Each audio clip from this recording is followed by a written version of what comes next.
Justin, can you take it time?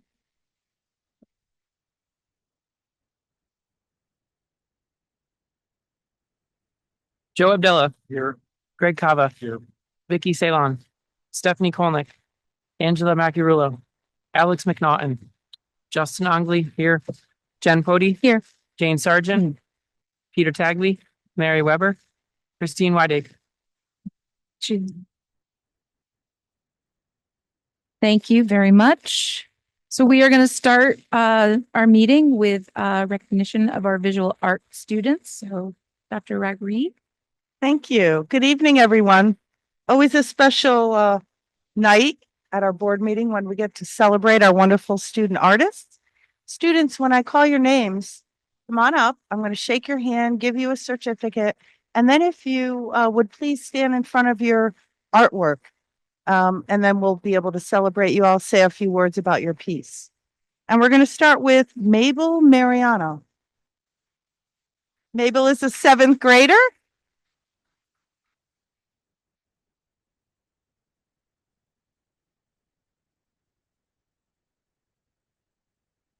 So in this watercolor landscape unit, Mabel, who's a 7th grader at Chippewa Middle School, learned to mix more natural colors and to create more depth through her shading.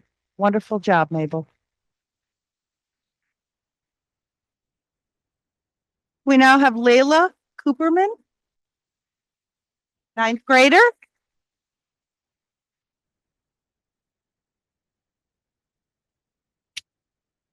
So in her introduction to drawing and painting class, Layla, who's a 9th grader at Chippewa Valley High School, learned visual storytelling strategies and created a pencil portrait that expressed mood and told a story. Wonderful job, honey.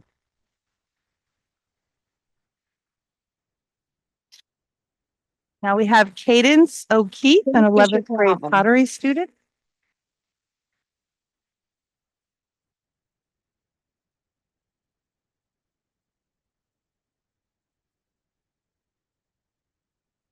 Cadence is obviously a student at Chippewa Valley School and gained an understanding of design concepts such as form, structure, space, color, proportion, composition, and function.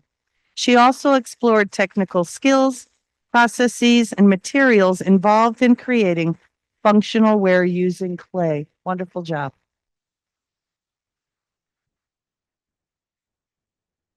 Now we have William Jacinto. Not here. Okay, well, I will talk about his piece of artwork. He's a 2nd grader at Washington Primary School. He learned about complementary colors as well as warm versus cool colors while creating his sun and moon portrait over there.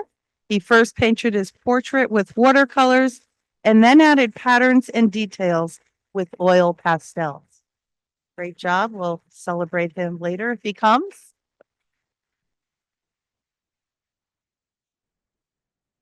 Ryland Kernan, Booth Free School.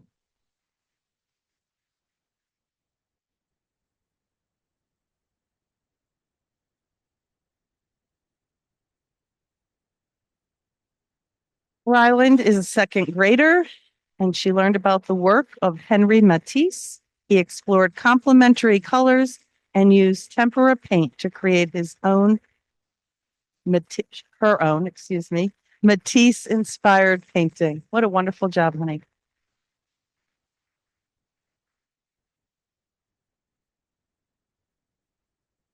And Quinn McCormick.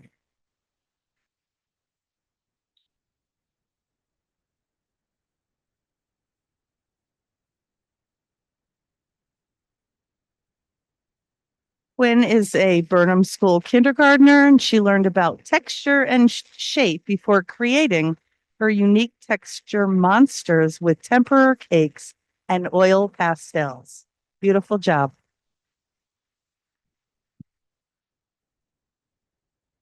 Great job to all of you, and I'll turn it over to Mrs. Pody. Thank you, Dr. Ragreed. We're going to take a quick recess so we can come around and look at the beautiful artwork, and there's some refreshments behind. So let's take a moment.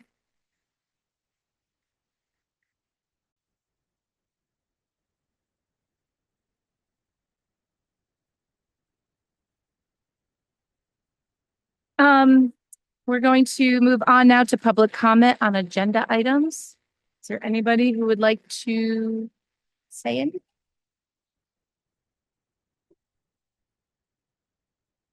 Okay. No one online? Great. Moving on to the consent agenda. Is there anybody who has any, looked over the consent agenda, any changes?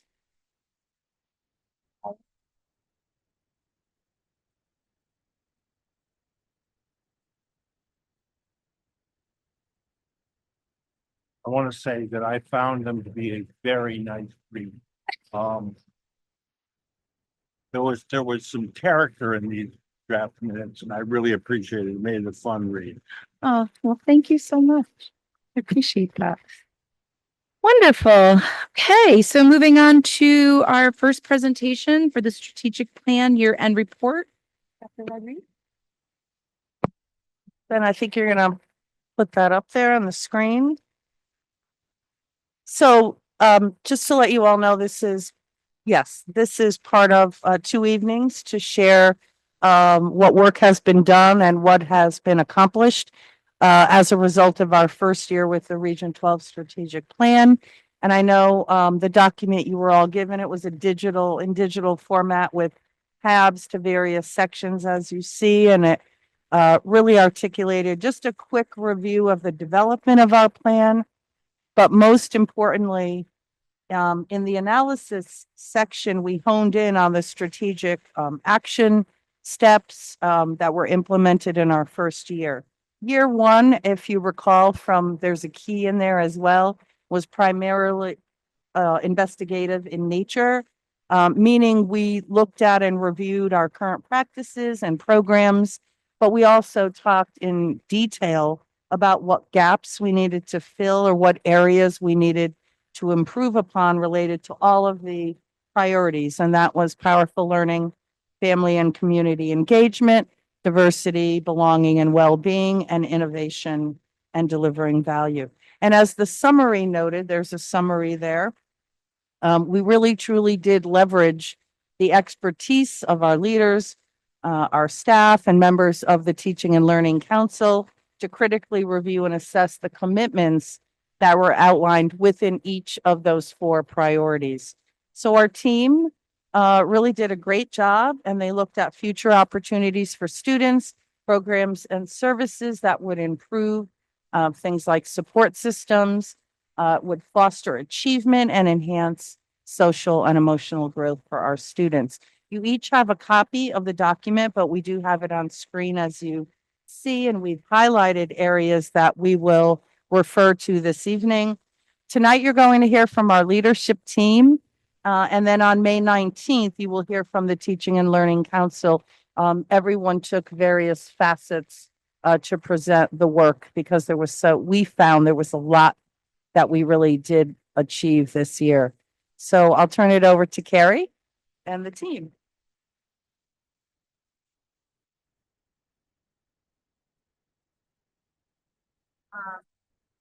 Good evening, everybody. So the 4 of us, me, Don, Emily, and Emily, we're going to just talk through some items from the strategic plan that you'll see pop up just a little further. Ben, I just want to make sure it comes up. So we're not going to talk about everything in this plan tonight. We would be here for a long, long time if we did.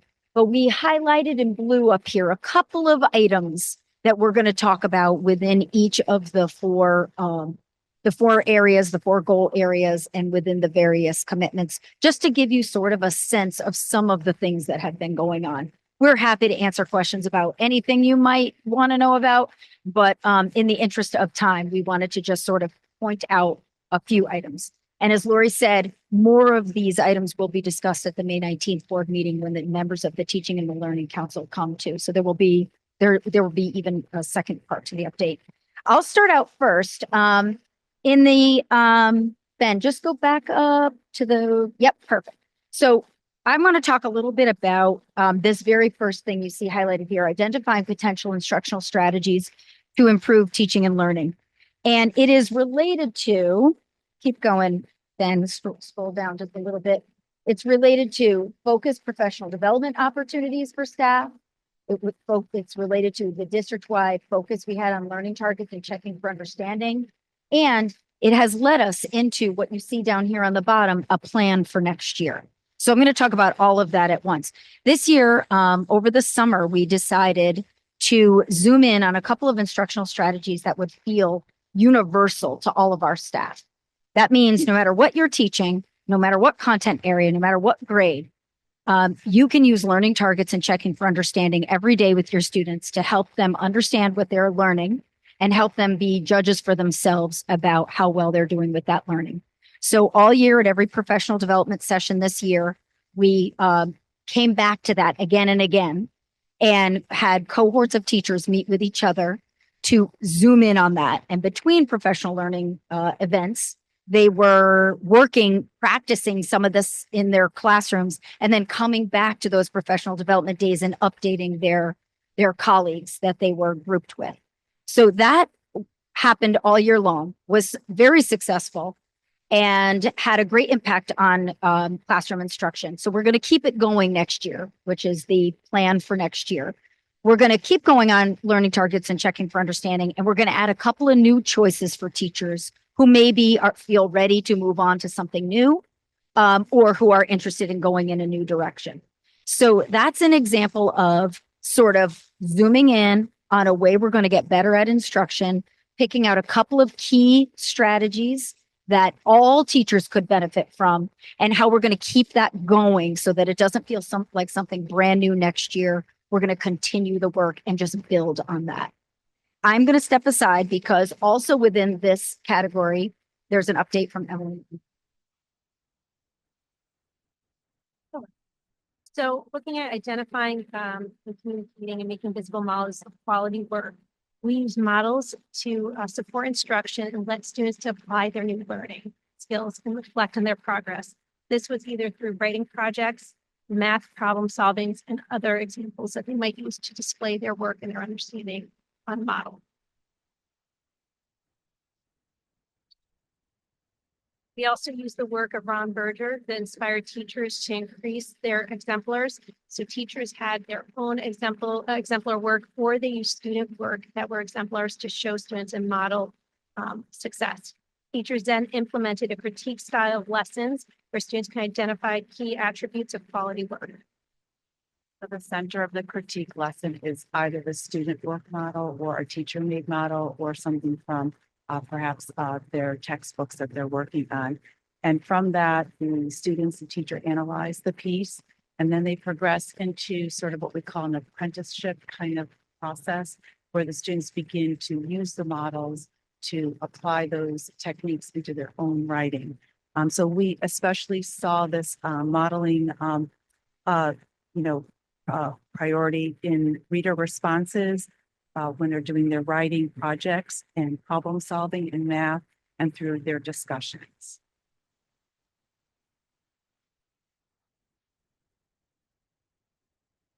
Go ahead, John. Good evening. And another item we wanted to focus on this year was doubling down on project-based learning, which you remember is helping students get excited and invested in learning by working on real-world problems that move them and interest them, and having them share their solutions with the community. And the deliverable that we wanted to shoot for was helping supporting teachers encounter protocols for task design so that they would have better exemplars to help them design PBL assessments and implement them. So multiple times during the year, at the beginning of the year and since, we've had sessions with teachers where we've collected a bunch of what the experts consider exemplar models of project-based learning, what the components of it are, why they matter, and then teachers were invited to compare it to the ones we're producing and either improve, design new ones or improve the ones that we're currently using. All right. So next, Ben, you can scroll a little bit. Next is this section of the strategic plan was all about vision of a learner. That's something you're going to hear about from the Teaching and Learning Council on May 19th, so we can keep going. And then I'm going to talk about this a little bit. So as you know, a year and a half ago, I believe, the district purchased Linkit. It's a subscription-based data warehouse that we now use to house almost all of our assessment data. And one task that came out of the strategic plan was using that data that was being stored in the warehouse to actually drive instruction. So this year, we've gotten much more proficient, I would say all of us, much more proficient at using Linkit, at getting the good data in there, because the way you use it is only as good as the data that goes into it. So you've got to be very good at getting the data in. And then you've got to become proficient at running the reports. And then you've got to work with teachers and give them time and space to work with the reports and say, okay, so we see, this is how our students are doing, for example, in their literacy development. Where do we notice that students might need to be challenged because they're surpassing the benchmark? Where do we think that students might need more intervention because they're not quite hitting the benchmark? So on a regular basis, all teachers in grades K through 8 met to look at Linkit data so that we could be keeping an eye on how our students are progressing and then make some decisions about the kind of help they need, whether that's, intervention or challenge. That work will continue. We're right now waiting for our SAT scores to come in. They literally should be in any day now, and we will get the SAT scores, and then we'll work with the high school teachers too to be looking at that data. So we have really behind the scenes, I think, really grown a lot in our use of that data warehouse that the district subscribe to, and getting much more proficient at allowing it to help us make data-driven decisions. All right. Next, I believe, is the facilities. Yeah. So I'll have Nicole talk a little bit about the CIP and all of that, but just also know that within this particular commitment is all of the ASOs that we brought on. That was one of our goals, where we would place them in the elementary buildings. And then, of course, building the vestibules to make our buildings safer. So that has all been accomplished through the strategic plan. Nicole?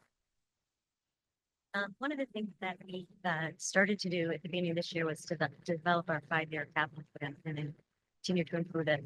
And one of the things we've realized is we need to shift and have a 10-year capital plan, because there are a lot of capital needs that need to be addressed in order to do them efficiently and also to do them in a way that is affordable. We'll be shifting that to a 10-year plan, and we're currently working on that. That's a deliverable that becomes the finance and operations committee very soon. One thing that we're right in the middle of that we had the finance and operations committee. I'm short. That we had the finance and operations committee see at the last meeting was the preliminary plans for the renovation of this space that you're sitting in. New furnishings, new flooring, new paint. It's become a project that got larger than we thought it would when it started, but it's going to be a really fantastic space when we're done. We're almost to the point where we're going to get the teachers and the library need a special input now that the plans have been roughed out, so that we can talk to them about how best to utilize the changes we're making, support instruction, to support our kids in this space. So we want it to feel like a learning commons, and that's the goal that we're trying to attain in that space. And one thing that's not specifically listed here, but that I've spoken to the board about, and we have decided to increase the size of the project, is we're working on redefining the servery in the cafeteria so that we can change the way we produce meals in the cafeteria to hopefully produce better quality product for our kids for lunch.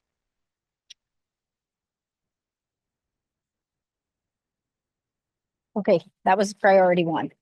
And that was not even all of priority one, because you still have some updates coming from the Teaching and Learning Council. So that's really exciting stuff. And I hope you're getting just a little flavor of some of the things that have been going on. There's even so much more we could talk about. All right, so we're going to priority 2. And priority 2 is family and community engagement. And Lori, I think you were going to talk about commitment number 1. Yes, so under commitment number 1, you'll see review current communication strategies and interaction engagement with our stakeholders. And there were a lot of things we've done throughout the year, but 2 that I wanted to highlight One, I think very important was the establishment of the intermunicipal elementary committee.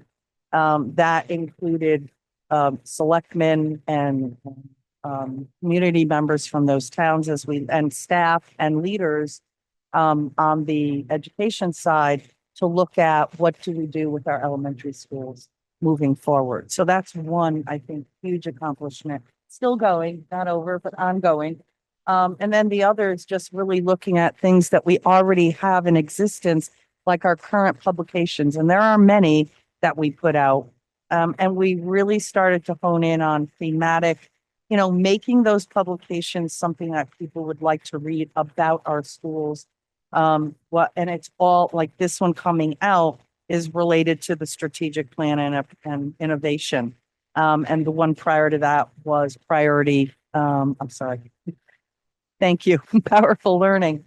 So we're trying to really make sure that we use that as a vehicle so people understand all the wonderful work that is going on in our schools. So that's only a small slice of all the things that come out of that. But those to me are two that the intermunicipal committee is a huge one. Really good start. All right, and then commitment 2 is another one that you're going to get an update about on May 19th from the Teaching and Learning Council. And then I think when we get down to commitment 3, I think Don has an update on that.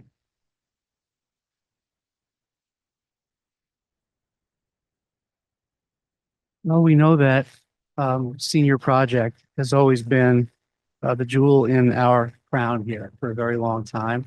And we spent a lot of time this year working with our stakeholders to make sure that we reinvigorate it. And we've met. Am I talking about the next category? I'm the least charming one up here. Okay. I'm in green and it's not coming through to me for some reason. I got new glasses here. So okay, I'm on the right topic. I do want to talk about this. I wondered if I was in the wrong one.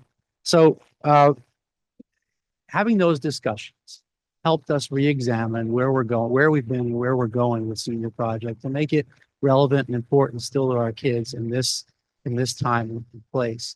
So there's going to be some pivots next year that we've talked about with teachers and parents and students and with our teaching and learning committee to focus more on the doing of the project, engagement in the project, and helping kids get through it with a greater sense of satisfaction. So that led to a deliverable of actually a revised senior project experience for next year. But another part of that is how we're going to market the senior project to the community. And we've been working with and getting a lot of support from the SSPF, the foundation, to help us reach out to the community, including Ms. Cody's help, to reach out to our community beyond the school to advertise the projects and have people come back in and look at them. We're actually creating a little marketing brochure for the students who want it, and we're going to get help from the selectmen and the seniors to push it out all over the town and hopefully invite people in to come watch the projects like I understand always used to happen in the past. And the last part is we wanted to make sure that we're reconnecting kids with bona fide experts as their technical advisors. And I think they fell into a habit recently of going for what's comfortable, a teacher or an adult that they know in the building who's certainly a good resource and a good relationship for the student, but might not necessarily have the technical expertise to help the kid connect with those kinds of things.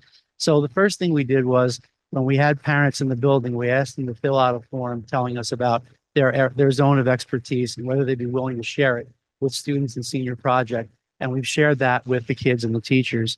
And we're going to widen that survey very soon. And we're going to support kids in making connections, even if it's online, with experts all over who can help make their projects more bona fide and robust.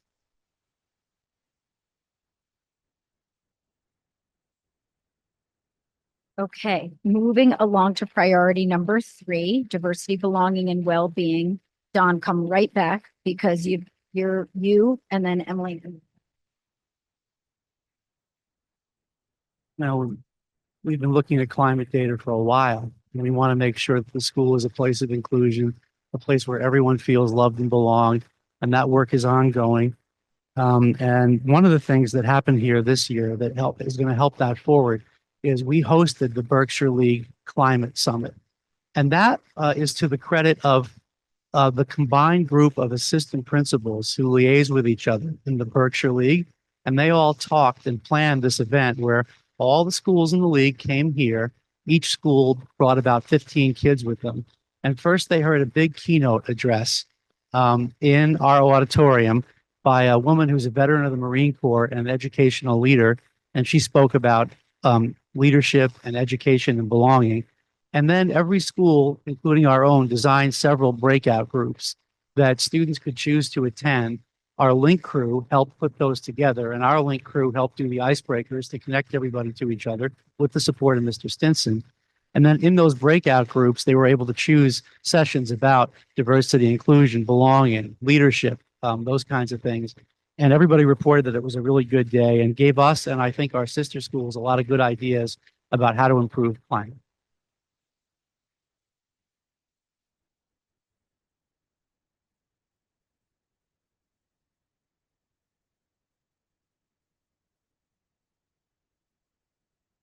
So under the commitment one under priority 3, it was to develop a school culture that promotes safety and belonging for students and staff. And one of the things that we were working on is to investigate options for a new social emotional learning program, the updated version of the second step, which I currently using. So a committee of counselors, administration, and teachers convened to explore the SEL research-based programs, including provide second step program. So first, we had counselors implement some sample lessons after we narrowed down which programs looked most feasible for our district. They brought them into the classrooms and they asked for feedback from students, teachers, and anyone that was involved in the lesson. They then brought the feedback back to the committee and we debriefed, and the information from students and staff were taken into consideration when picking out the program. So the committee determined that the second step revised version on that is viable for us, and then modify and also the psychologist that was elementary teachers to practice and then explore the revised version.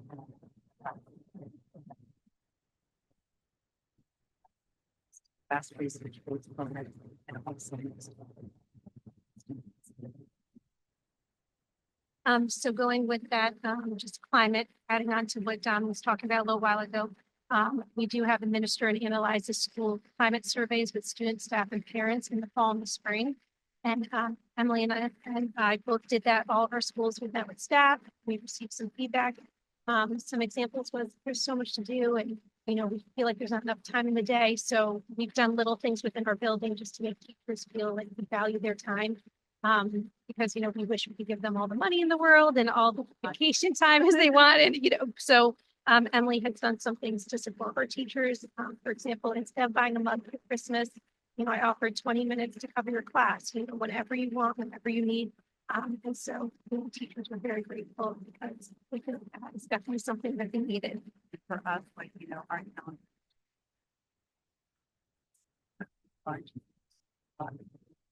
that actually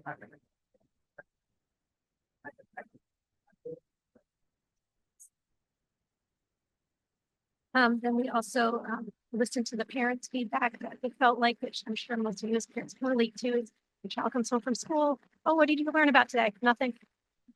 So parents said it's really sometimes hard when especially in the upper grades, when your communication might be more monthly or not every single day or weekly. So what we did is we talked with the students about where they feel like we can communicate with parents and get more information, and our teachers. And so it might be sharing a little bit more information in a teacher newsletter, or we've been doing the weekly question. And for each grade, there's a question specific to the content they're learning, which will hopefully be a very direct question that opens up that conversation with your child. we had a very similar our survey with the students. We asked the students, what are you talking about? And they're like, well, they didn't really know. Well, we wish we had something to prompt us. Let's talk about some questions that parents might be asking, but also how you can continue the conversation with your parents. And how was your day? What did you do? Those kind of nothing. Think of something that something that I think stood out to me.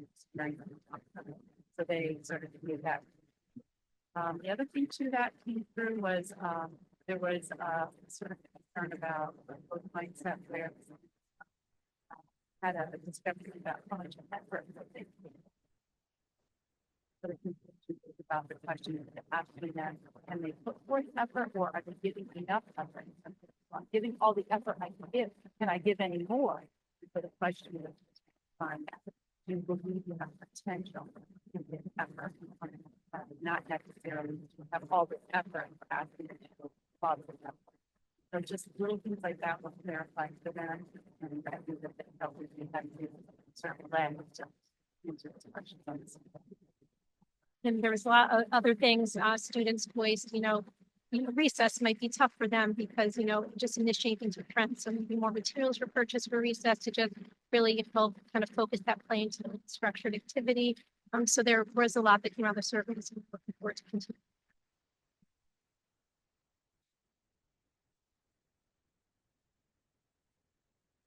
Part of this also is looking at data and figuring out what students' needs are, what patterns we see in student attendance, and in this case, when they're visiting our counselors, why they're visiting our counselors, and what we learn from that, and how we can use that to design better interventions. So in terms of the data for student visitation to counseling in Chicago, there were 1,834 events up to this date. Now, we, of course, don't have that many students, but an event, a student can go multiple times, and when they check in, they can check in for more than one reason.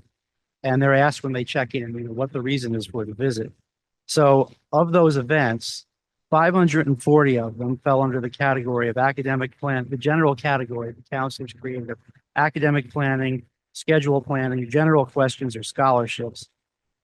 54 were to get an alternate setting for testing. 275 were for college, career planning, or resume building.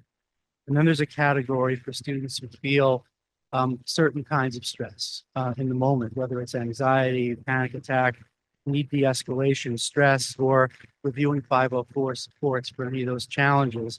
And there were 833 events like that, which is significant. And as we were watching that statistic build over the year, it's one of the data points we turned to when deciding to ask you for support for a social worker, because I think some of those cases can be handled better by a social worker. And 132 events where students were either called down by the counselor or they didn't articulate a reason on the sheet when they came in. And for a total of 1,834 events. And looking at this data, we hope we can realize next year how we can maximize counselor efficiency and make sure that they're doing the thing they're mostly trained for, which is that college and career preparation step. There was also a question about the number and quality of anonymous tips we got. And that might sound like an isolated little strange thing to put on here, but I believe back when we were looking at all our data, we saw some feedback that it wasn't clear that students really knew all the different ways they could report things like bullying. And of course, what we want is for them to trust an adult enough to report it live, which I think mostly happens. But sometimes students don't want to do that, or they feel they need that platform to file an anonymous tip. So in response to that, in advisory, we went through training, reminding kids on our process and the software we have to let them file anonymous tips. And I think that they got the idea, but to date, we've had only one anonymous tip, and it didn't lead to a verifiable or actionable event. And to put that in context, in terms of reporting of bullying, those kinds of things, the normal way this year, we've had 4. We look at these things to decide whether kids believe they can tell a trusted adult about their problems, and if they have a way to tell us about their problems. And we'll continue to look at that and make sure they know all the different ways they can report their problems.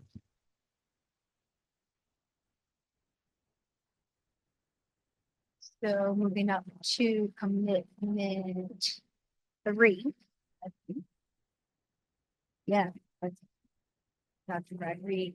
So, just to, if you recall, we put together a diversity recruitment plan, and that was mandated by the state of Connecticut. You all approved that. We got on the table from the state. That was part of our priority or our commitment through the strategic plan. And one of the things that came out of that is the ways and the tools that we could use to help recruit and to run that recruitment process. And then what we've done a lot of things that we didn't do before. We put all of it on Indeed, on Handshake. We've really branched out, as well as going to, not just online, but other fairs, in person. Don and I went to one, was it just late last year, I think?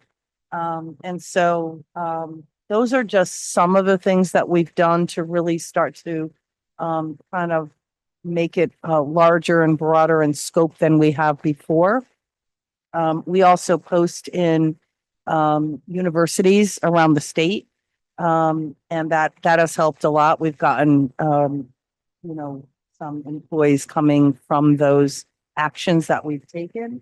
And then one of the other things was, looking at, a team of colleagues that we have in the state, to kind of put out the word when there are, when you have 6 teachers in your district and they know that they have let go teachers. That's another way to do it. And in places even across the border, where you kind of, we're a small state.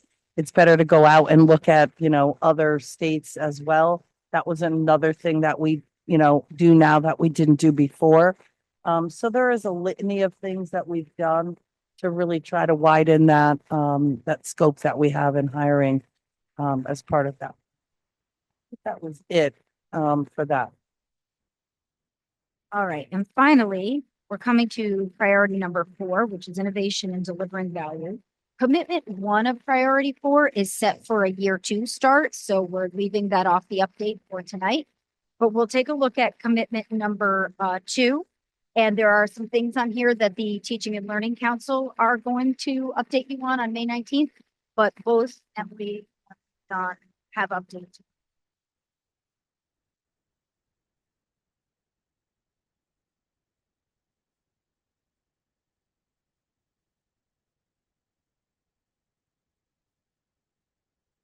Structural strategies to deepen student engagement in the classroom. And one of the things that we implemented this year is the primary partnership with Chicago, with our elementary students. And that has been just such a wonderful experience, just under year 1, kicking that off. A lot of our students in 4th and 5th were very excited to go to Chicago. And we've just seen a lot of growth as the year has gone on. We've done mixed groups, so all students from Vernon and Washington had mixed groups, so it just really gets them knowing everyone within their district. And then the teachers were broken up, and a lot of students that were really nervous about coming up are now so excited to go. We had a lot of students with anxiety, and they just about coming up to Chicago. And I think through using the planetarium, going to visit the animals and learning about plant life, we've just done so many hands-on activities thanks to the staff at Chicago, that our students really are excited about going up each time. And each time there's a new experience, there's a rotation of groups, so each time it's something different. And then the last one we have coming up will be a whole kind of just bonding experience with some students up here in the lunch and swimming, so we're looking forward to that. So staff have also given us feedback after every visit. We touch base with the teachers, they share their feedback openly with the staff at Chicago and also us, and then we make adjustments as we move forward for each visit. So looking forward to continuing. Another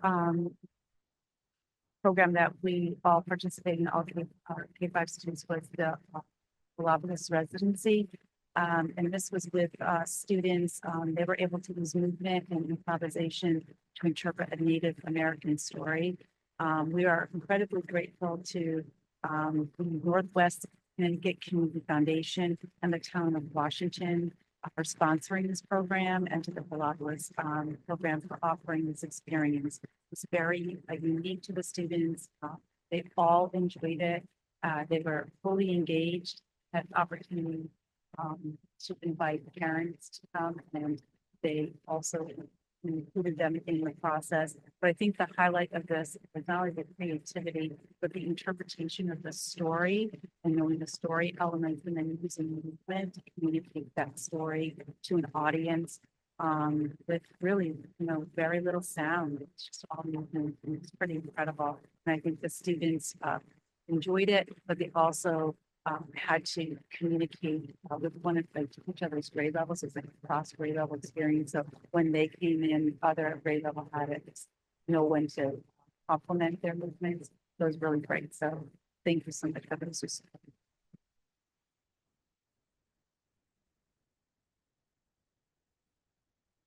And at Chippewa, first thing we want to talk about on this commitment innovation is how we're trying to, again, reimagine instruction. And I talked before about project-based learning.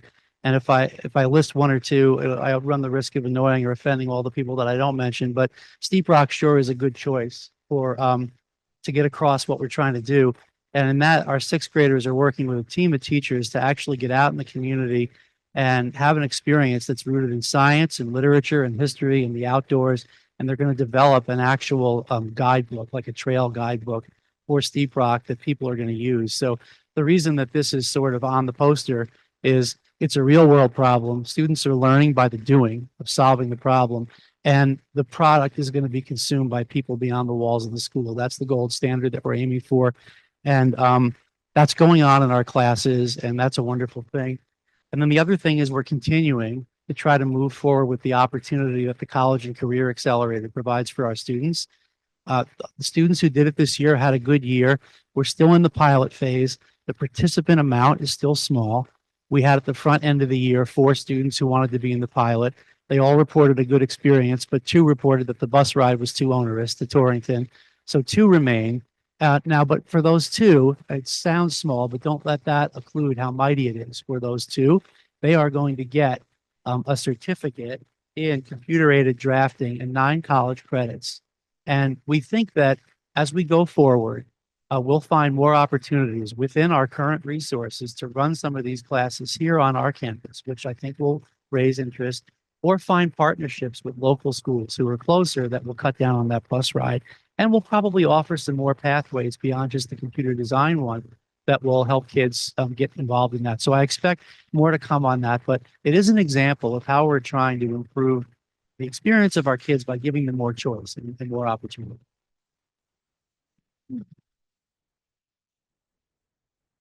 Okay, I think that brings us to the end of our update for tonight. I hope that gives you, you know, a little bit information about some things that have been going on that maybe don't always come back and get reported at the board level, right? Things happening in classrooms and in schools all of the time. But the strategic plan has been a guiding document for us as we, you know, make plans, we come up with ideas, and, you know, we're always checking ourselves against the plan and saying, how does it fit in?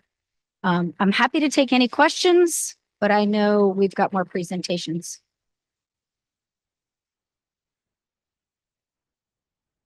Okay.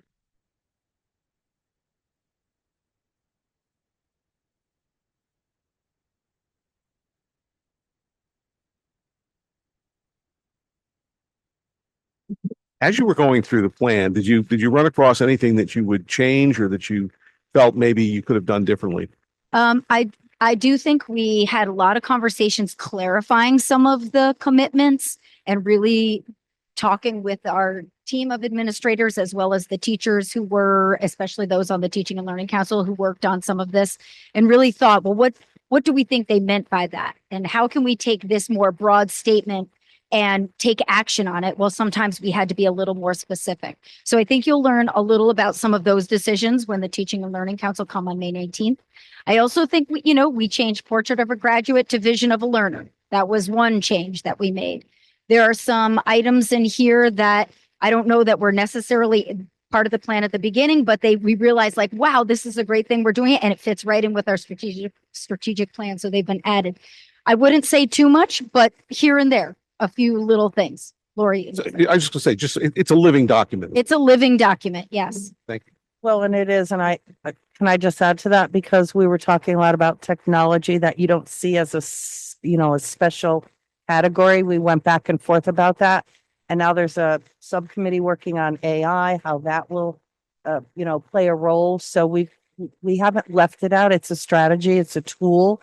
But then as we went back, we're like, I think we might want to, update it as we go along. So it's a little bit clearer in the document. I think I know that at our admin retreat this summer, a very important first topic is going to be the strategic plan. And I believe you might see us come to you with some recommendations after the admin retreat about some things we might want to suggest or recommend in terms of tweaks or adjustments. I don't see major recommendations, but just here and there, things we want to spend a little more time on, things we may want to push out because we want to spend a little more time here and there. So you might hear about some small adjustments after that. It's so amazing to sort of watch this come to life over the last several years of creating the plan and then bringing it to life. So I'm amazed at all the work that you all have done just in year one. And it's really exciting to see kind of the excitement coming from all of you. So thank you so much for all of your hard work. Really Thanks so appreciate much for your attention. Thank you.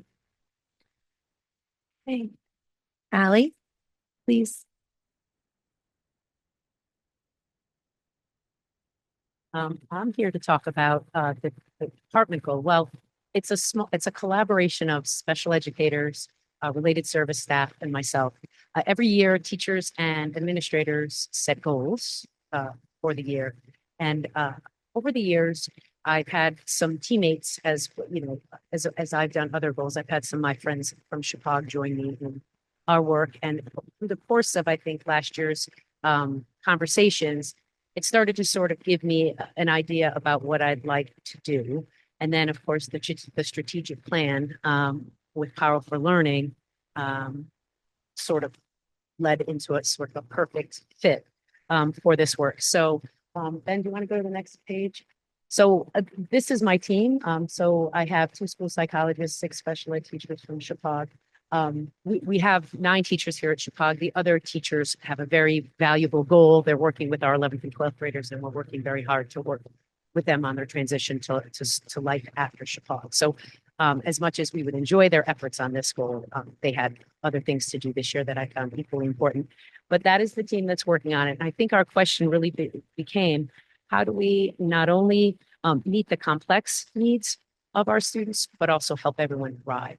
And so while we are looking at this through a special education lens, because that's our department, obviously we want this to impact all learners. And if we're doing things to meet the needs of our most challenged learners, then we are certainly going to touch upon the needs of other learners. So we look forward to hopefully in the future gaining a few general ed team members, and that's part of our goal for next year.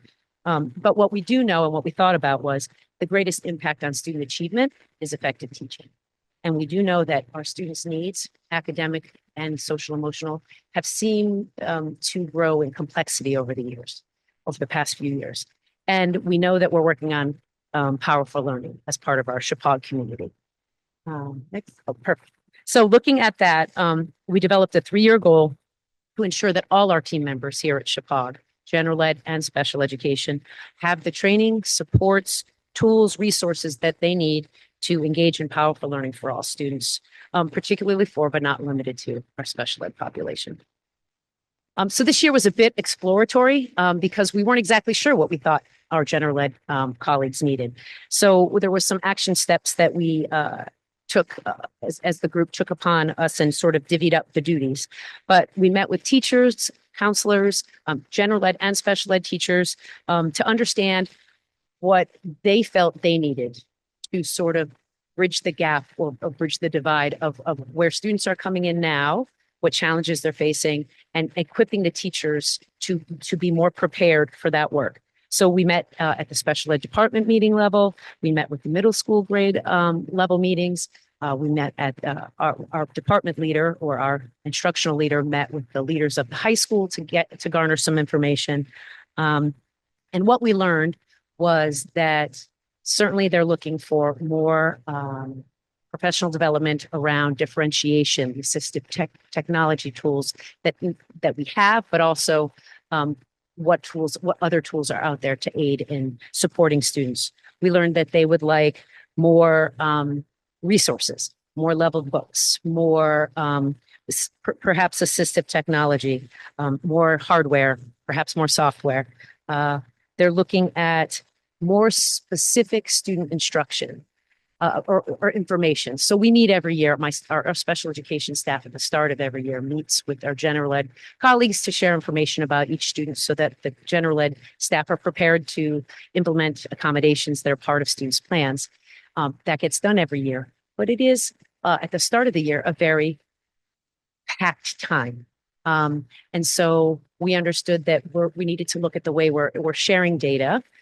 So that was also a piece of information that we received. And also people are looking for more disability specific information to aid their knowledge, and more collaboration and more collaborative time. So with finding that out, we divided up into smaller groups, our goal committee, and we looked at surveying the school. We want to get understandings of people's beliefs, their understanding, their feeling of how their capacity, how they feel skilled enough to do certain things, or what they feel they need support in.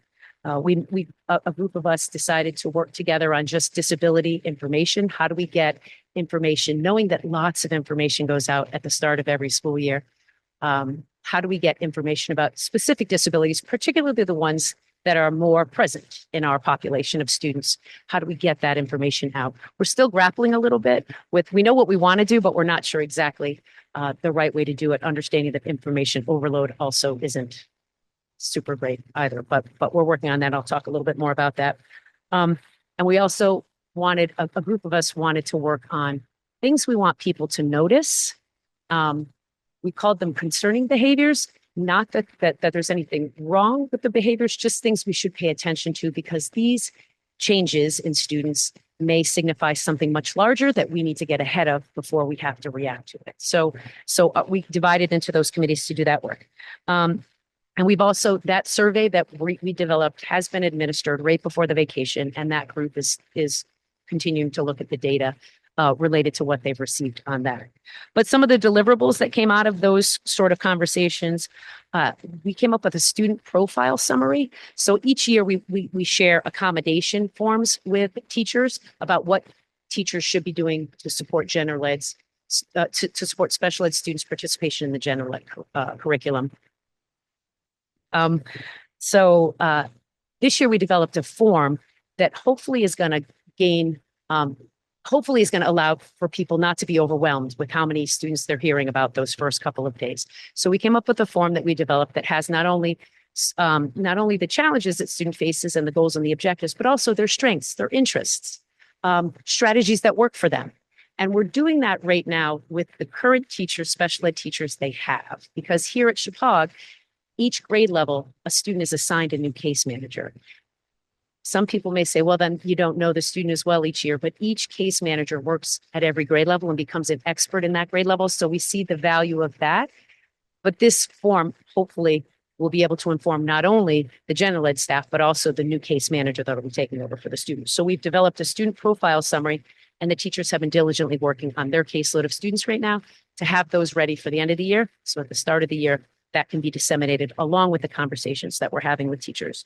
We came up with our concerning behavior worksheet, and we've worked with Carrie already a little bit about how are we going to work the time spent to share with our colleagues about our special ed students, how we're going to work that out. Sometimes it works beautifully when you're talking about, okay, the 9th grade team meets with at this time, but maybe the 7th or 6th grade team is meeting simultaneously. That normally works fine for special ed teachers and general ed teachers, but my related service people, my speech pathologists, my psychologists, my OTs, my PTs, they have kids in all grade levels. So by doing that, we're not always getting everybody at the same time at the table that need to be together. So Carrie and I have worked a little bit around what that day is going to need to look like, whether it's the first day or the second day of our PD, but we've looked at what that's going to look like. We've also looked at 6th grade, obviously, is a big year. Those students are coming up brand new from our elementary school, and 9th grade is a big year because we're actually not just taking in our 8th graders, we're taking in 9th graders from other towns. So our hope is that sending towns will also fill out the student profile that we have created. We're going to rely on them to do that, but that's our hope. So that's where we are right now. The remaining things that we want to do for the rest of the year is analyze the survey data and share it and get it out there.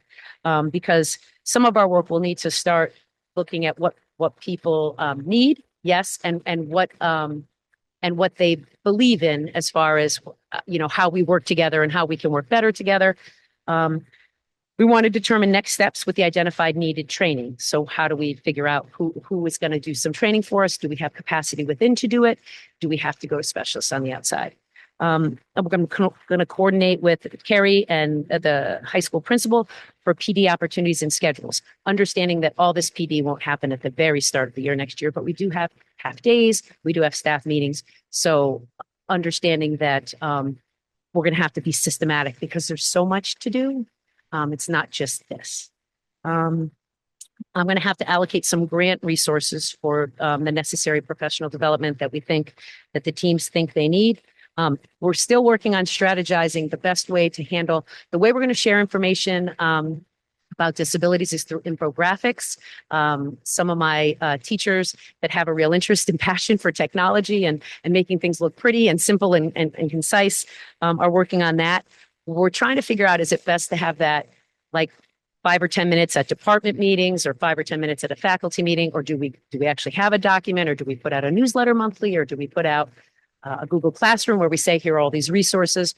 We're still trying to do that because with so much going on, we also don't want to overwhelm. We want it to actually feel like well received and not like, oh my gosh, how are we going to keep our heads wrapped around all these things? So we're working on that. That committee's still working on best way to work through that. And we're going to begin to recruit some general ed staff. I definitely have some people who spoke up at their team at the grade level meetings or at the high school level meetings, and the counselors that spoke up, that I wonder if they would be willing to sort of jump in on our goal for next year, because I do think the more people we can get as part of this group, then the more likely it is that when this goal is over in year 3, we have a committee of a team looking at this constant continuous growth and improvement. So that's where we want to go for the end of the year. We hope to have the survey data out in user-friendly format for Chippewa. We hope to have a list of PD opportunities for Chippewa. Maybe not exactly the schedule, but where we think we want it to fall in the course of the year. And we want to have those documents about specific student-specific disability-specific information to be ready by the end of the year. So for year 2, I think our goal, like where to exactly go, I think this is where we want it to go, but it may go in different directions, and we may delve deeper into one area than another. But I do see we need to implement that professional development plan and start creating plans around who's going to help us with that. Do we have people in-house? Do we need to get people out of house?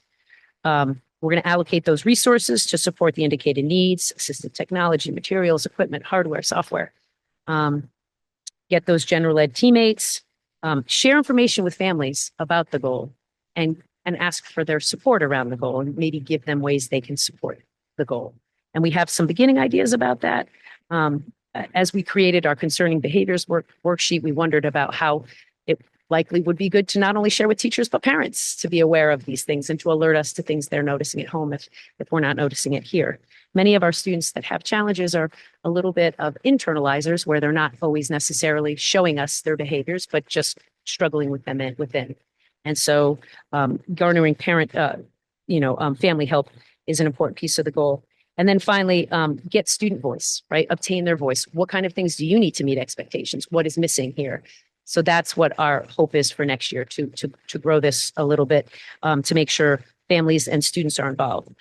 And then the next year, the third year, just continued implementation of the plan. Hopefully it'll grow to be something that's sort of a self-sustaining committee that just looks at how we can get better. I do think, what we're doing here is very good work, but we can always get better, and things change, things get more complex. And to be able to have a culture of problem solving and student focus is the goal. So that's the work. Any questions?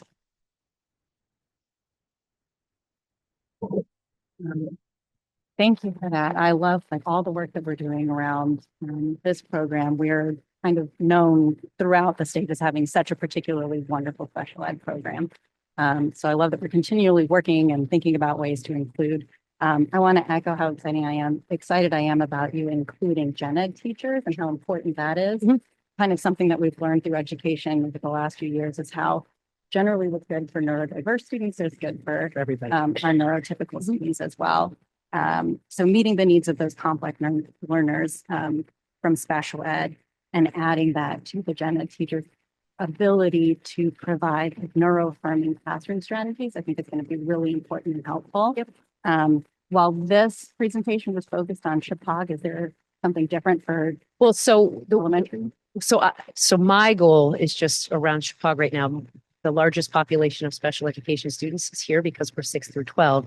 It's not that I don't plan to do this work at elementary, but they're working on separate goals right now. So I do see this moving down. Like when we get a model that works well, I do see this moving down. I also think there's some more innate, there's just challenges at Chicago that are a little different than the elementary because you're talking about, 8, 10 teachers as opposed to that one. So I guess I had to pick and choose where I thought, let's go after the complex one. And when we can do it in a really complex place, let's bring it down and figure out how to make it work at the elementary level. So there is a plan certainly to do that. And then is there a way also to, I don't know, maybe you've already done this, to like survey some of the special ed families as well to kind of pinpoint areas that maybe, ideas for professional development or areas in particular? Yeah, that's a great plan. I think will be year 2 things, strategizing how we can involve families, because I do think that's an important piece of this work. So that along with the engaging them and sharing the information we're doing, a survey makes really great sense. Well, thanks for doing this. Absolutely. Great questions. Mm. And I echo everything, that you've questioned. I too want to thank you for all the hard work that you're doing to this very important part of our district. With that being said, how many paraeducators do you have in grades 6 through 12 here? Refresh my memory because I know I've. Yeah. So I know there's it's 23 district wide. I would gather we have about 10, 6 through 12, but I can get specific information. No, that's fine. And what sort of PD are you planning for the paraeducators? Because paraeducators are really in the in the forefront. And while the classroom teachers are extremely important, I'll never negate that. Paraeducators are working with those frontline. Students. Yep. And, what sort of plans do you have for educating and training? Are you doing, behavioral training? Or is anyone getting certified, RB2 training or anything like that? Yeah, so I would say probably the work with Paris has been ongoing. It's not just part of this plan. So we have, with our half days that are scheduled, and the beginning of the year PDs, we've done work with Jane Brown to talk about increasing independence in our students.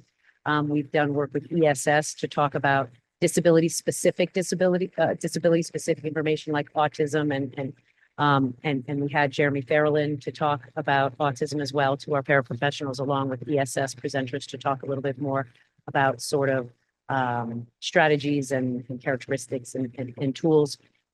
We have done other work with ESS around behavior management. We've had our behavior, the contracted behavioral agency we use, Larry Vanuck and Behavioral Consulting Associates. They've come in and they do training as well for our paras. So, that was the sure thing that over the last 2 years, I've been sure to schedule that work. There's also a tool that we use through Master Teacher, which is it's a program that has a paraeducator section as well that they can use. So if there is something specific, right, related to, because so many of our paras work with so many different types of students. So there are lots of tools on that might be 45-minute sort of seminars. So if we complete things early, there's also student to paraeducator time that we set aside on those half days too, to try to encourage student specific information and challenge it, to bring to the forefront challenges that I'm facing in the classroom as a paraeducator and have the teacher and them work through those strategies. So time has been set aside for those students as well. But that's why I talk about sort of everybody as a general education and special ed team, that they wouldn't, just because they're not the teachers that I've surveyed on what kind of tools do they need to get to make sure that they feel equipped for the diverse needs. I feel like we've been working with paras for a while. It's not to say that everybody needs training. But I do feel like one thing that's been off of my plate a little bit. Because I would say most general educators know me as Ally, the person that runs the PPT, and will engage with them when there's a student specific challenge. But when I went to go see them, it was exciting and fun because I said, no, you think of me as Ally, allocator of resources. And what do you need? And what do you need to be better at what you do? Not that I can promise everything that you have in your mind to you, but I do write a grant every year. We do think about like proactive approaches to keeping students successful in our buildings. And so so look at me in a different way today. Look at me as if you could have anything that you needed to help people in your classroom, what would you need? So that was how I was approached. And then when I brought it back to the committee, they're super invigorated and energized.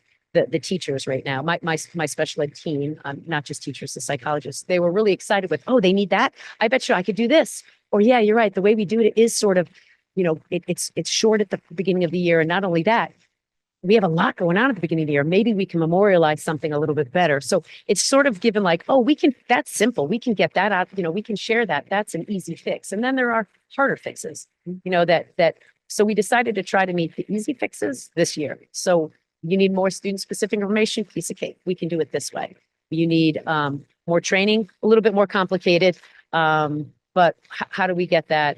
Do we feel like we have the expertise between the specialists in our building and some of the consultants we use, or do we have to go outside?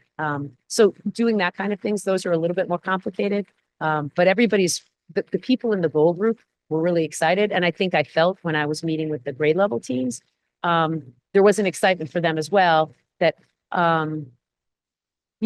if you could help with this or you could strategize that. So collaboration as well, that's been thought of. And we've worked with Sophia Velez to see like when we're scheduling things, if we know we have a co-teacher in English, let's make sure they're free. So we did that this year. That's not new. But, when you have a co-teacher that's co-teaching 4 subjects, it's hard to make sure they're free whenever, 4 teachers are free. So we're sort of thinking high stakes, where do you feel more comfortable? Where have you been the longest? What do you need the most help with? How do we get you planning time with that person? Thank you. Yeah. Thank you. I think that collaboration is key for all members involved. Right. And just one more question. As far as assistive technology or BCBA, those are consults outside of the community, or do you have people in-house in the district? They're And contracted. how they're contracted out? And how accessible are those? So our contract with assistive technology, we work through CREC. And we have an assistive technology consultant that we've had for probably at least the last 8 years. Her name is Nicole Natale. And so we contract with her. She comes in twice monthly. I think I contract 20 sessions with her. She also jumps in and does some trainings from time to time.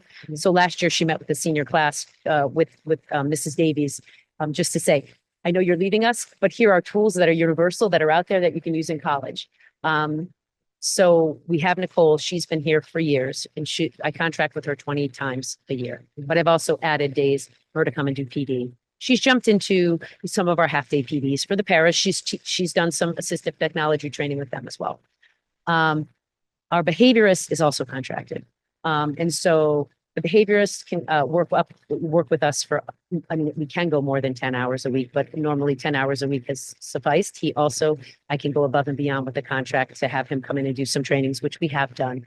But that is, so he's here weekly, or his group is here weekly. And so he has varying from year to year, but 3 to 4 either RBTs or other BCBAs that will come out and support us within the district. Yeah, it's all, sure. PMT training? How do you go about that? Yeah, so we have a team in each building. I would tell you that I would say almost every special educator is trained. But there are also a team of there are general educators that are trained. There are nurses that are trained. There are psychologists, gym teachers, assistant principals. So they're trained. And years ago, we used to have to send out to PMT, to Middletown, to get that done. We have 2 or 3 in-house coaches that can recertify every year. So every February, professional development. And paraeducators are also trained, right? So we probably have upwards of 40 plus across the district, people trained. and we recertify in February. And as we hire new people on board, if the potential is there for them to have to be a part of it, then we send them to Middletown and then we get on the cycle of February training. So some people got sent to Middletown this October when they were hired and got retrained in February because we just want everybody on the same cycle. Working very hard. Thank you. Any questions? Any others? Great job. Thank you so much. We have the Chicago Valley Partnership.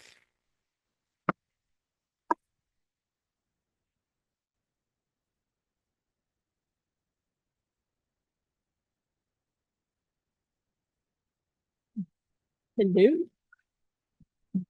I'm not your typical teacher. I'm just letting you know. Tammy right now is passing out our presentation. And I just want to say that at the end of this, you will be quizzed. And if you pass, you can go home. And if you don't, you're going to stay here. So I'm just going to explain who we are, what we do. We had a presentation years ago, but just to do a refresher, I want to thank Mary for coming down and visiting and popping in and seeing what we do, and hanging out and chatting. And I'd like to thank Lori for letting us come here tonight. So, here's our program, and this is in your packet. So our program serves students that are aged 18 to 22. They've met their academic requirements and they need to further develop vocational and independent living skills. After years of planning, training, and consultation, our transition program became a reality in the 2018-19 school year. Thank you to Alan. So we had a lot of training prior to this in transition. And state things. Anyway, let's go on. So our goal is to equip our students with the tools and opportunities needed to build an independent, fulfilling future. We support this by connecting them to community and state resources, empowering their decision-making, and strengthening their self-advocacy skills to help them navigate their life plans with confidence. When our kids leave us, we want them to be independent as possible. Yes, yeah, as they can be. And that's what we're doing. Next page, please. Where can you find us? We are located at on the lower one. That's our door. So see this, you know you've arrived. Thank you. So if you see this, then we're home. If you see this in the parking lot, we are home. And we call that the hub. So we're at the hub if the vehicle is in the parking lot. We've also called the car Mary. I just want to share that because it's a Chevy Traverse and we thought Mary Traverse would be kind of a good name. So get it? Okay. And we were very lucky actually to get that vehicle. When Allie said that she will work on getting whatever we want, and Nicole and Allie really, worked their magic. And when Allie said, well, what do you want? And a couple way back then, and I said, a car. Yeah, that's not going to happen. Okay. Well, what do you want? A car. That's not going to happen. So it happened. And it's like just broadened our scope, broadened our independence. We've really, because of that, are able to do things that we were not able to do prior. Okay. Can I say one of the things that we're Sure. we can do? Absolutely. So you may see us around the district at the schools because having that car has enabled our students to be able to deliver the mail for the district. So they get the mail at the central office and we go and deliver it to each of the schools. So that gives them a good interaction and an intro to a job and it helps the district.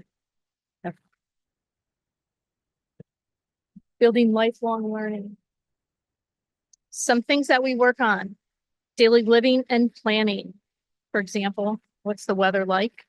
What types of clothes should you wear? Work, leisure. That's a big part of our life. Cooking, writing down appointments, knowing when they have to go to the doctor, even work, using a planner or a personal device. Budgeting for the week. The students all have their own bank account. That's something that we do when they enter the program, and we ask them to have a bank account, hopefully at Union Savings, so that we can walk right across and get done what we need to get done. So they check their bank balance, they deposit their paychecks, they withdraw, they deposit, for the week, they budget, and we say, okay, well, how much money are we going to need for Friday? We're going to go here. This is what we need to figure out. So that's part of what they do. They budget for the week. We work on community safety, crosswalks, parking lots, unknown people, and emergencies. Lifelong fitness and healthy habits. Currently, the students go to New Milford Fitness and Aquatics, and they work out twice a week, about an hour, maybe a little bit more, depending. Sometimes we can stretch it. And they do a fitness plan. They know what they have to do. They may need a timer. They may need a card that says what they need to do, or they have it up here. So we get them going with that, and then they fly. Shopping. We go shopping for food. We go shopping for clothing, and we do gifts. Christmas time is the kids have to plan that out. They have to determine what they would like to get their family and figure out the cost of what that may be. Dining out, fast food. They're always picking McDonald's. Sit down restaurants and takeout. So we've done all of those, and it's really good practice for them. So it builds on their functional skills, where they have to read the menu, they have to determine, the amount. Again, budgeting comes into play. Do I have enough money? Well, I have my debit card. That usually is one of the comebacks. And I say, well, we both say, what do you have for cash? You need to bring cash. So that's fun when they do that. They like that. Also, state resources. We tie into, we have a good relationship with people at DDS, at Level Up, and at VRS. Level Up starts here with the transition with Sarah Burns program. And Level Up, they come in and they talk to the kids, and they do interest inventories. They talk about work. And BRS is when they leave us. If they go into the work world, they will go into BRS. So I have close ties with all three of those counselors. BRS is the Bureau of Rehab Services. Sorry, acronyms and special ed. So as I'm saying, collaboration with state agents. Thanks, Ben. We support families in preparing their students for life after SVP. We've developed a transition checklist. That was my goal this year. That outlines the essential steps to be completed before a student exits our program. So I have that checklist. And actually we had one before. It was draft form. I really tweaked it down. I matched it up to what DDS has similar, and I just broke it all down. There's some things on there like who has guardianship? Have they been, do they have their state ID, bank account? All of these things, are they registered to vote? So these are all things that we impress upon the students. We also collaborate, we collaborate closely with the state agencies to ensure that each student is set up for long-term success. So we serve as a conduit between the school and the state, so the resources. Our community partnerships. We have students that have worked at all of these businesses and then some. Washington Food Market. If you go in there now, one of our students is currently working. She is stocking, and she is also being trained as a cashier. So, and she's doing wonderfully. So if you go in to the Washington Food Market, you may see her. A Washington Pizza House. We've worked at Home Goods, Washington Supply, Roxbury Animal Clinic, Salem Covenant Church, the Mayflower, Reach Preschool, and Aspetuck Animal Hospital. We just secured the Congregational Church.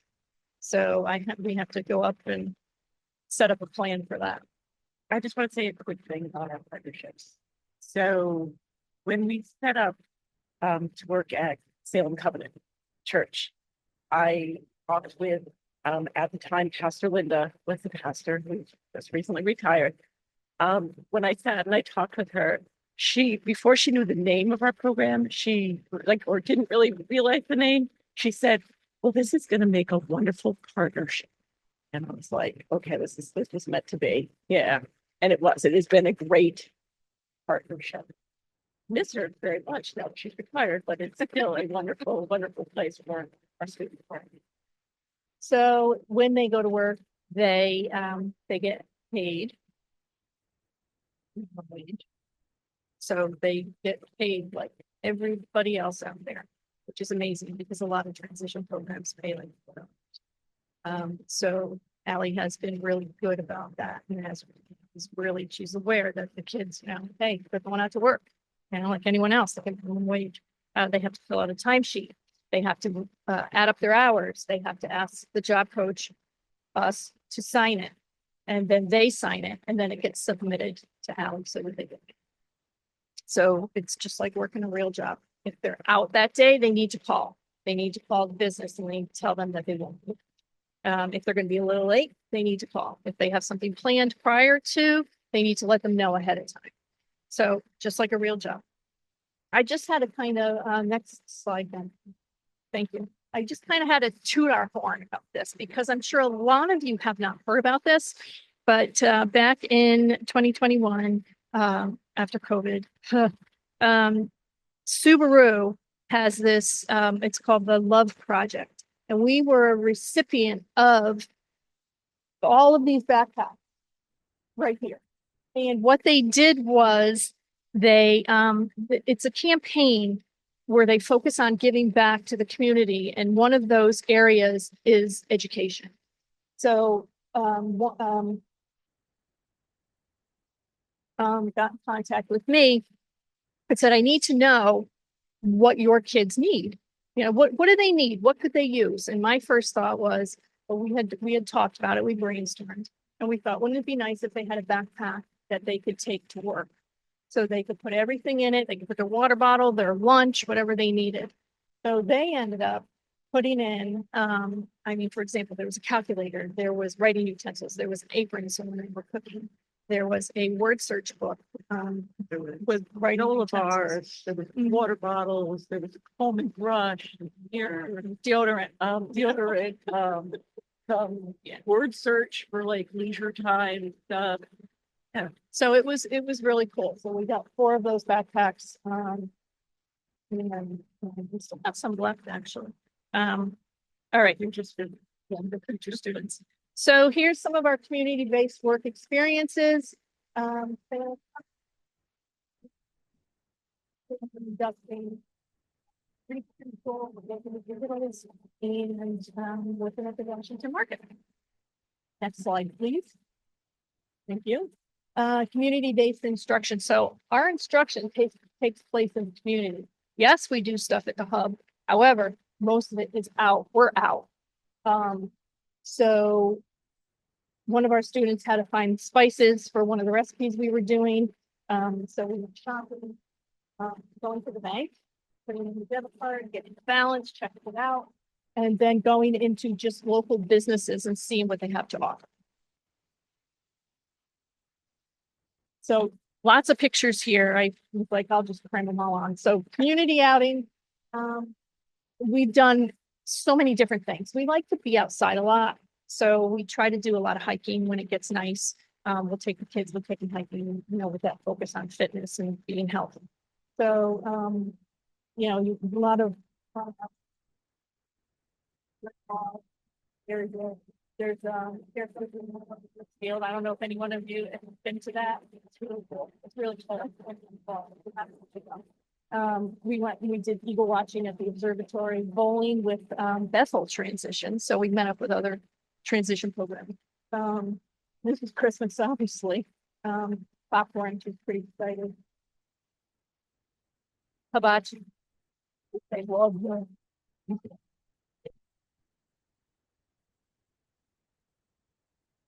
The cave, the railroad, where the railroad roads used to go through. Well, so we hiked up there and they loved it. And we met up with her and her kids. So we do things with others as well. Next page, please. Thank you. Community volunteering at Chestnut Grove. So we went to Chestnut Grove. We're going to go again in May, and we volunteered, and with them we made floral arrangements, and they had fun. They loved it, and they were kids, and the kids were talking back, and they really interaction. Yeah, it was a good. So they had a good time there. So we do volunteer. Next slide, please. Oh, thank you. Fitness at its finest. So this is where, when we go to the gym, so they work out on the bike, you know, the stepper, I don't know about that one. And then riding a bike as well. So they all have the routine. Okay. So this student here became a first-time voter. So what happened was, she registered to vote when she got her state ID. We took her. And so she got to vote in this election, and it was just very exciting, you know, and Sheila, God bless her, you know, let her through everything and told her what she needed to do and how she needed to put the envelopes and how she needed to seal them. So then she came down afterwards after Jamie dropped off after my student dropped off the envelope. Sheila came downstairs and brought her a sticker. She thought it was the best thing since sliced bread. So she did vote. And last page. So this is us. Us at our finest. Yeah. So we like to have fun. We like to have a good time with the kids. Obviously we are serious as well. However, we do like to have fun, and we see that, you know, they learn really well. You have a little bit of sense of freedom. We have fun. That was our outfit for delivering mail. Yeah. So this is us. So we're Team SVP. That's what we call it. Does anyone have any questions? It's Mr. Cobble. Yes. How are your alums doing? Do you hear back from them? at all? Yes, one of them texts me every night.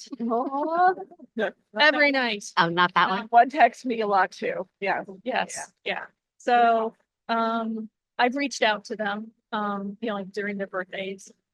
Yeah, you can hear back. Sometimes it takes a couple of days, and then they'll ask you a question, like the one that texts me every night. Well, how are you tonight, Mrs. O'Neill? You know, and I'll write back to him, I'm doing well. How are you? You know, I just fed the chickens or whatever. And what are you doing tonight? And I never hear from him. So, so I go along with it. I, do the questions. And yes, so we do hear from them, which is rather cool. Well, thank you very much. It's one of the most important things we do. Appreciate your. Thank you. Thank you. Appreciate it. I just want to piggyback on that, Greg. Your program is simply amazing. And I need to let you know that I am very, very close family friends with one of your alumni. And I have the pleasure of driving her to her day program every Wednesday morning, and I bring her home every Wednesday afternoon. And you and the program are always a topic of conversation. Okay. She's almost 24 years old, and she still talks about what she learned in your program. And she utilizes what she learned in your program daily. So I need to make sure that everybody understands the importance of this program and how it stays with the students. And what you are doing is priceless. And she still talks about you. You know who it is. Yes. And I can't thank you enough for giving her that opportunity and for teaching her everything that you have taught her. Thank you. Thank you so much. Thank you. I'm going to cry now. Oh, no. It's amazing. It's amazing. Right. Yeah. Any other questions? Thank you. I'm so glad you got to do a presentation. You did one when I was first back on the board, and I'm glad that people that have come on since have an idea when we talk about the Chicago Valley Partnership, that this is them. Thank you. Appreciate it. Thank you for visiting. Thank you so much for presenting. Really appreciate it. Thank you. Mhm. Wow, so much goodness tonight. It's really amazing. Really. So moving on to reports and recognition. I start with mine. I have a little bit to say, so I know we've been here a lot tonight, but I just wanted to go over a few things. I wanted to actually start my report just talking a little bit about what Lori had been municipal elementary school committee. And I really haven't shared much here, and I apologize for that. Mostly, I think because we're just trying to piece it all together, and it feels at times when we leave the meetings, it feels a little complicated. But at the same time, I also feel that the work that we've been doing, even though we've met, I think 3 or 4 times now, Justin, four. I'm very hopeful just about working together as a team. I think it's the first time to be able to sit down with all 3 towns, the first selectmen, community members, board members, and just really talk about the 3 elementary schools. And so the goal, we always seem to go back and forth between survey, presentation and survey. And so the goal is we're working, all of us at the table, to create a survey that we will present to our stakeholders in the 3 communities once we give a presentation of a PowerPoint. And the PowerPoint is, again, collaborative. Everybody has a stake on this PowerPoint. We're creating it together. It's online. We're sharing it. There's ownership among all 3 communities and everybody that's at the table. And that's really exciting. And it's the first time, because it can be a really sensitive subject for all the 3 communities. I feel that we've been really working well together to try to listen to what the 3 communities want, and to really support each other so that we can find something that everybody can be happy with. And really what we need to do is present information to the 3 communities to inform them, not to guide them. We're not steering the vehicle, I always say. We're just simply presenting information and then allowing the communities to make their decisions based on the survey. So we're working on the questions for the surveys, because again, there needs to be ownership among all 3 communities with three different visions. And maybe not. We don't know. We won't really know until we decide what the communities think and feel. And the goal is to, once we get the surveys, get a real sense of how the communities feel. So then we can move forward with whatever that plan is. It's not helpful to spend money engineering and designing something without knowing that we have buy-in from all 3 communities. So that's really important. And I think that was been the goal. So I just want to thank everybody that's on the committee for their hard work, their patience. I think that it's been exhausting in a good way, but I'm really hopeful that we can move forward the 3 communities and find a happy medium. So I just wanted to share a little bit about that. I also wanted to talk, I know there's been some questions and concerns, and this is certainly not my area of expertise, but I did want to just touch base a little bit on one of the concerns that I've been hearing about is the iPads that are in kindergarten and first grade classrooms. And there's just been some questions and concerns. And I think that the misconception is that somehow iPads are being handed to these kindergartens and first grade and they're sitting in the corner and maybe they're just playing games. And that's obviously not the case. And so I just really wanted to be very clear that the teachers are using iPads in the classroom. It can be a powerful tool when done thoughtfully. And that's what our teachers are doing. Instead of relying on technology just for the sake of it, effective teachers use iPads to deepen learning, to personalize instruction, and to engage students in a way that traditional methods sometimes can't. So they can plan carefully, choosing apps and activities that align with learning goals rather than distract from them. So they're also set with very clear expectations for the responsibility of how to use them, making sure that the iPads are tools for creativity, collaboration, and critical thinking, not. thoughtful integration ensures that technology supports real learning and not shallow haircuts, shallow shortcuts. So really this shortcuts, whatever it may be. But it's a tool to really allow our students to certainly they aren't a replacement of books, right? It's to help to enhance reading, math. And so I just really wanted to, and again, I'm not the expert, but I just wanted to reiterate some of the importance of these iPads and tools. Yes, Mary. I also wanted to say that without those iPads during the pandemic, we would have been lost. We would not have been able to even have anything for our students to do. So it is important to have that if anything like this should happen. And if we have to, for some reason, go online learning again, it might be a different things that we. I think the emphasis is really about more the kindergarten and first grade, Right. Which of course they use it. But I think that I feel like the misconception is that somehow that's their learning tool.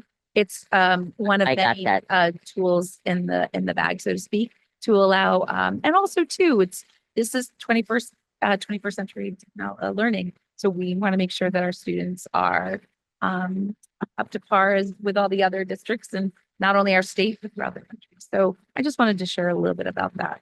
And then the other thing I would like to share is, again, I had a really wonderful opportunity today with our senior center to go up to Chippewa here today with the agri-science students, and we made floral arrangements.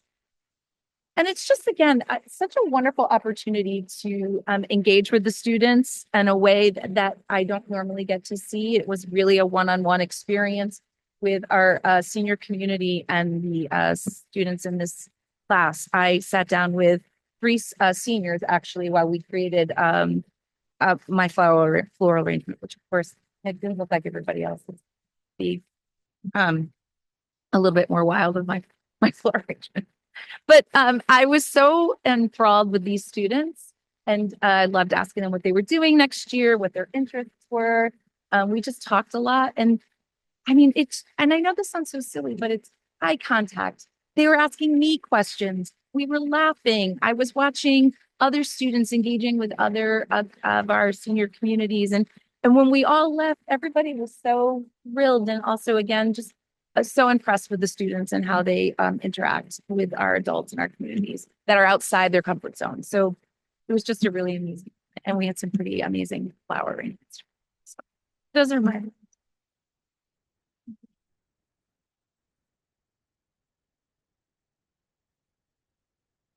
So I just wanted to add to the piece about the technology. Just to clarify, there were some comments on a social media as a post.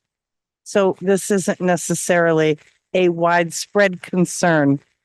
So I just wanted to clarify that. I didn't read them, but just hearing, I think it's important to make sure that we provide clarity around that. And one of the things that Carrie did was go out and ask the teachers, what do we have and how are those software programs used?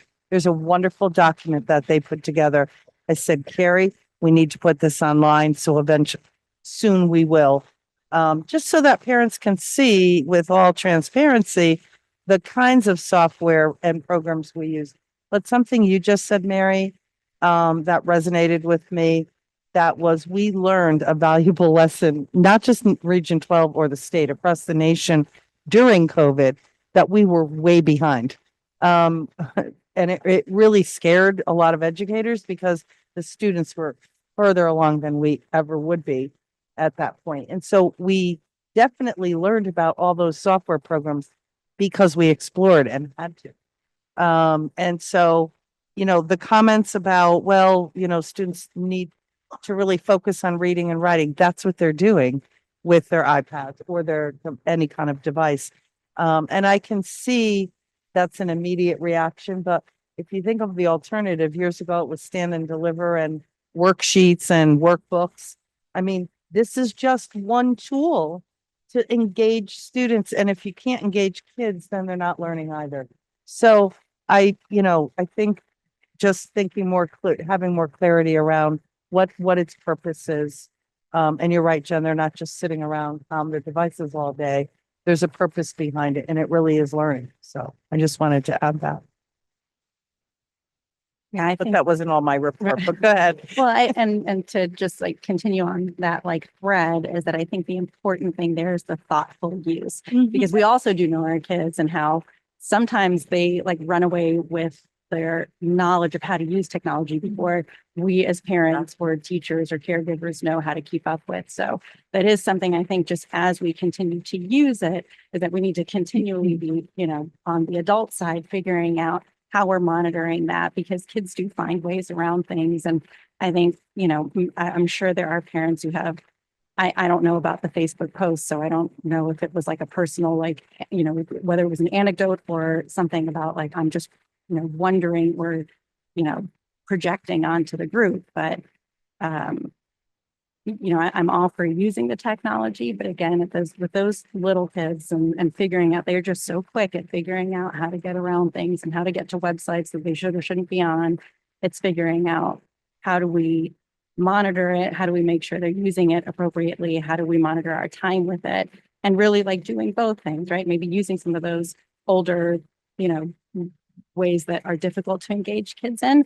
But, you know, we've also had people come up and talk about how with more use of technology, we are struggling with attention spans and we are struggling with how do we continue to engage them without screens as well? I know it's a tricky line to walk, but I Definitely a balance. appreciate that we're having the conversation and adults are still, you know, caregivers and teachers and parents are now talking about it as we, you know, I think. But I just also, and I know it's your report, I don't want, but I also that's- do encourage community members and all of us to ask the questions, right? We can assume that if a child has an iPad, that they're just sitting there zoned in, but we don't know unless we ask. So if we ask the questions to our superintendent and to Carrie and to our teachers, how do you use this in the classroom? Tell me how this works. That helps us to really get a bigger sense of the bigger picture. And so I guess as board members too, as we go out into our communities, I also encourage all of us to make sure that we're informing our community members of that. So, you know, that's really important. I feel like that's part of our responsibility to make sure that we share the information correctly and also respond. 100% right. Communication between parents and the teachers directly. If you have a concern, you've got to go there. Start there.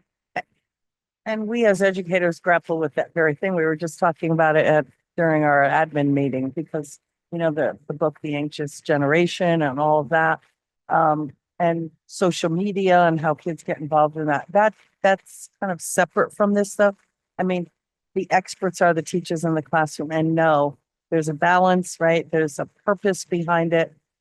So, you know, we just want parents to know that we're using it for the right reason. And community, yes. Okay, so just this week's SBAC test going on at the elementary schools, get grades 3 through 5, grades 6 through 8 are doing the ELA portion. Next week is math in grades 6 through 8. We also have our district climate survey, which just opened today for both our parents and our students. And teachers, it opened up last week for them. And it's very important because that's some of the feedback you're hearing a lot about surveys this evening for a variety of things, but the climate survey is a part of our strategic plan, very important, how we're doing and how we can get better at it and establishing those positive environments for all of our students and staff. So that's what's going on this week. And just in personnel, we've had 2 appointments. Christopher Hawley, data tech specialist. We're very excited district-wide. And Owen Moore, who is subbing a substitute elementary teacher at Booth Free School. And then we had, I'm just going through the retirements. We will be honoring those retirees here at a future meeting, just so you're aware of that. But we had Stephanie Davies, special ed teacher at Chippewa Valley School, Mary Rose Gronka, interventionist at Booth Free School and Burnham, Betsy O'Neill, who's over here tonight, special ed teacher at Chippewa Valley Partnership, we have Deborah Wyke, English Social Studies teacher at Chippewa Valley School. And we will be again celebrating, well, I guess it is celebration, for them, not us, at a future meeting. And then, unfortunately, we lost Marie, to our admin assistant, to Don, to the director of facilities. And we're going to be filling that position soon, I hope. Field trips, we have our students from baseball going to the Baseball Hall of Fame in Cooperstown, New York on May 2nd.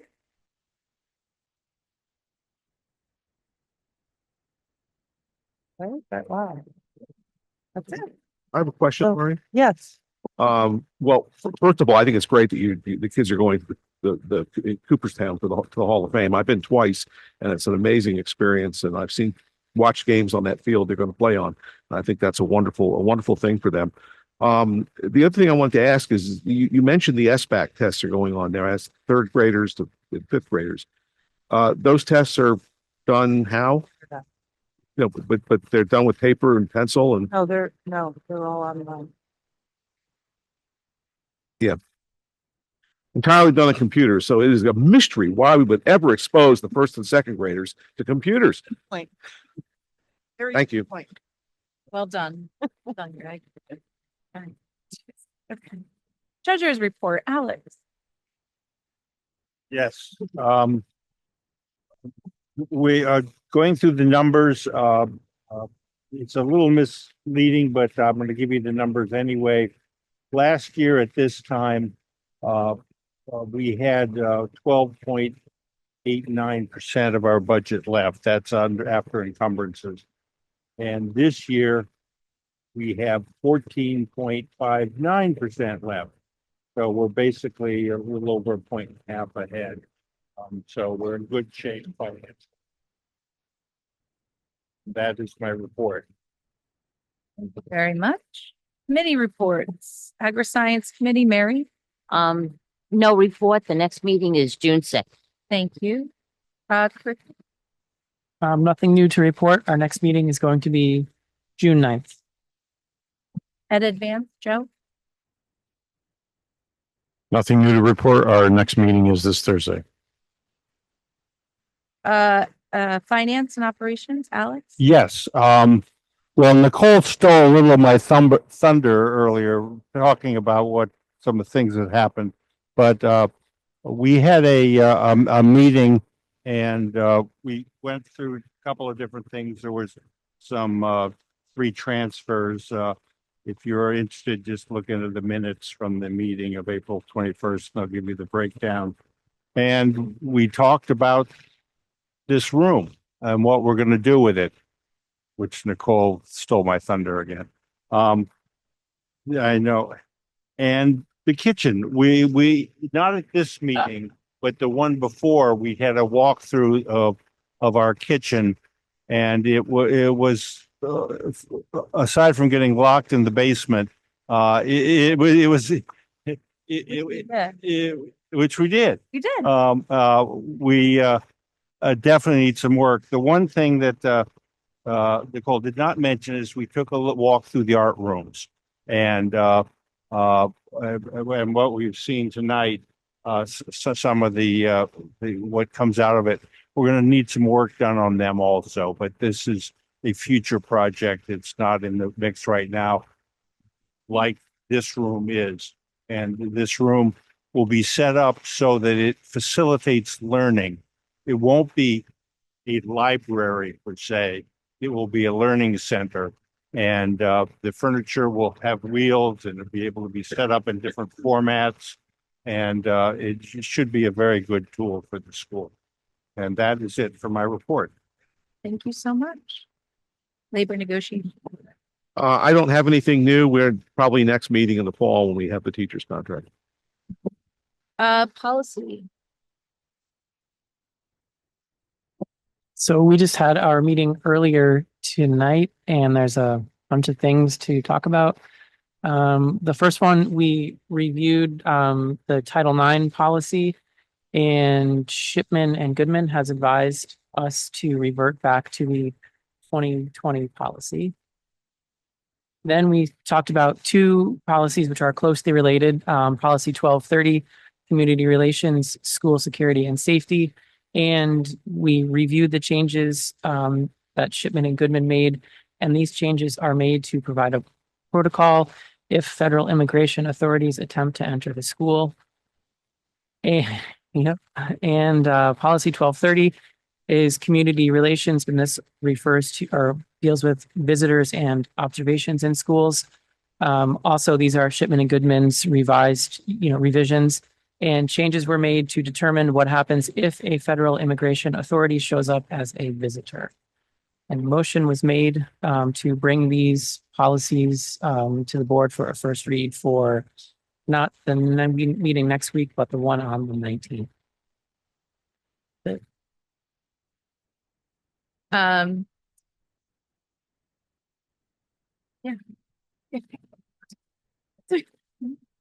Strategic long range, we did not meet, so share.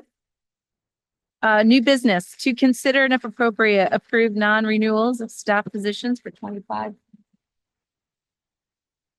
So you all had, I believe you had in your packet the list. So I will read it, but I just wanted you to know that just because we're sharing this, many of these teachers will be taking on other positions another year.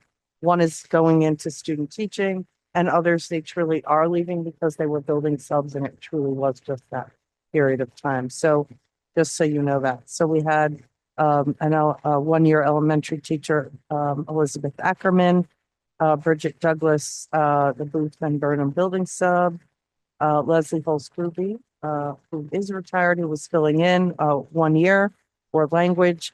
Brianna Killian, art teacher. It wasn't 1 year for the time she was hired, but most likely we'll be looking at more time with us. Building sub Emily Lane, building sub Tammy McInerney, and Hannah Pringle, who was filling in as an ed assistant long-term sub. And a K teacher, kindergarten teacher, 1 year, Shanice Rolls, who again most likely to be. So, but again, as part of what we have to do is to present that to you.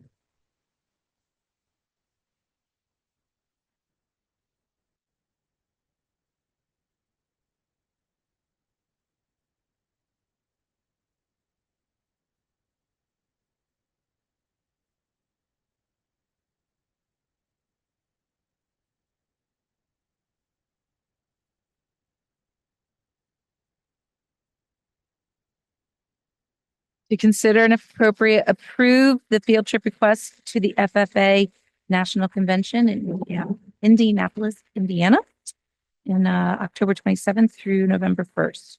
Great. Oh, again. Oh, I'm so sorry.